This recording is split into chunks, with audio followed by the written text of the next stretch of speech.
Sir पिछले एक सप्ताह में और अपने झुंझुनू शहर में 3 हो चुके हैं। झुंझुनू में मुकेश नाम के व्यक्ति को गोली मारकर उसकी हत्या कर दी गई थी। 150 से 200 सीसीटीवी भी देखे। हमारी टीम ने 3 लोगों को इसमें अभी अरेस्ट किया है। मनदीप उर्फ मदिया जो हार्डकोर अपराधी था उसे अभी तक गिरफ्तार नहीं किया गया। इसमें जो विजय सिंह है, जो मेन मुलजिम है जिसने की गोली चलाई थी, उसके भैंसावता कला वहाँ की पहाड़ियों से इनकी गिरफ्तारी हुई। एक विजय उर्फ मिंटो है जो कि इसकपुरा थाना सिंघाना का रहने वाला है। दूसरा व्यक्ति सोमवीर है जो बोधन थाना सिंघाना के रहने वाला है। और जो तीसरा व्यक्ति है अजीत, वो खेतरी थाने के नानू वाली बावड़ी का रहने वाला है। देखिए, जैसा आप लोग सब जानते हो कि 3 तारीख को सिंघाना जो हमारा थाना है उसका एक गांव है इसकपुरा, वहां पे एक मर्डर की वारदात हुई थी जिसमें मुकेश नाम के व्यक्ति को गोली मारकर उसकी हत्या कर दी गई थी। तो जैसे ही उसकी सूचना हमारी थाना पुलिस को मिली, तुरंत हमारे जो एसएचओ हैं और सीओ वगैरह हैं वो सब लोग मौके पे पहुंचे। और तब तक वो डेड बॉडी को लाके और सीएचसी में रखा जा चुका था। तो जैसी सबकी सूचना मिली, हमारे द्वारा विशेष टीमों का गठन किया गया। कई टीमें हमने अपने कई एसएचओ और कई सीओज को इस पूरी घटना के खुलासे में लगाया हुआ था। इस 2-3 दिन में पिछले हमारी टीम ने लगभग 150 से 200 सीसीटीवी भी देखे, इनका रूट भी देखा ये लोग किधर से गए हैं। और पूरी छानबीन करने के बाद आज सुबह हमारी टीम को सफलता मिली है और हमारी टीम ने 3 लोगों को इसमें अभी अरेस्ट किया है, जिनके नाम की एक विजय उर्फ मिंटो है जो कि इसकपुरा थाना सिंघाना का रहने वाला है। दूसरा व्यक्ति सोमवीर है जो बोधन थाना सिंघाना के रहने वाला है। और जो तीसरा व्यक्ति है अजीत, वो खेतरी थाने के नानू वाली बावड़ी का रहने वाला है। इन तीनों लोगों को हमारी सिंघाना पुलिस ने आज सुबह इनको अरेस्ट किया है। इसमें जो विजय सिंह है, जो मेन मुलजिम है जिसने की गोली चलाई थी, उसके 7 मुकदमे हैं। पहले भी ये जेल में गया है और कुछ दिन पहले ही ये जेल से छूट के आया है। जो अब तक हमारे इन्वेस्टिगेशन से आया है कि ये जो मुकेश है मृतक और जो विजय है, इनमें आपस में कोई पुरानी रंजिश चल रही थी।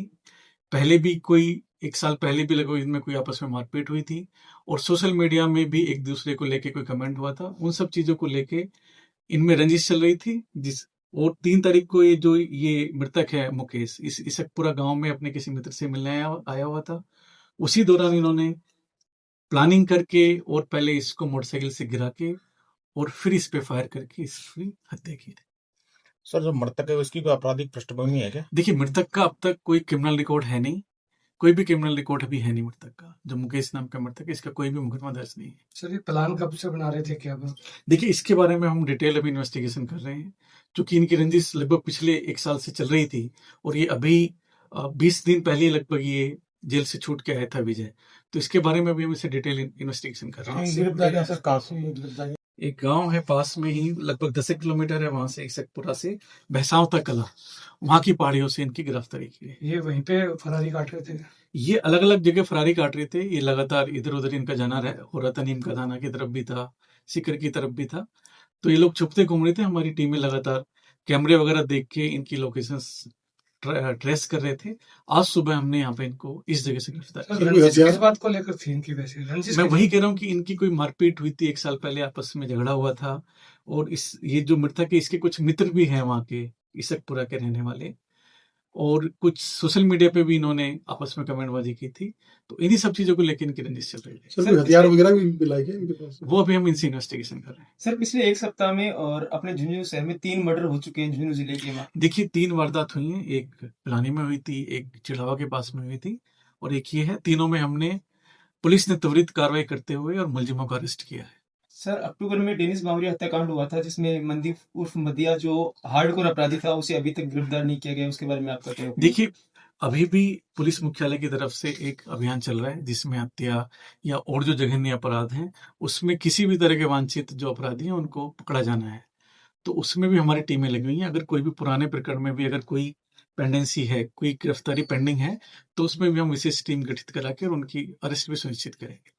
सर, झुंझुनू के अंदर काफी आपराधिक जो घटनाएं सामने आ रही हैं, ऐसी स्थिति में आप युवाओं को कुछ संदेश देना चाहते देखिए, हैं? मैं युवाओं को यही कहना चाहूंगा कि आप किसी भी व्यक्ति को, किसी भी असामाजिक तत्व को या किसी भी अपराधी को फॉलो ना करें, उससे कोई भी गलत प्रेरणा ना लें।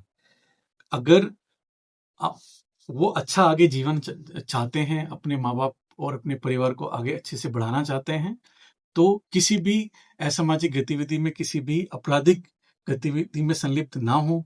उनको कोई अगर इस तरह का कोई प्रलोभन देता है या उनके पास कुछ इस तरह की सूचना भी आती है तो हमें बताएं, हम उस पर कार्रवाई करेंगे। Thank you.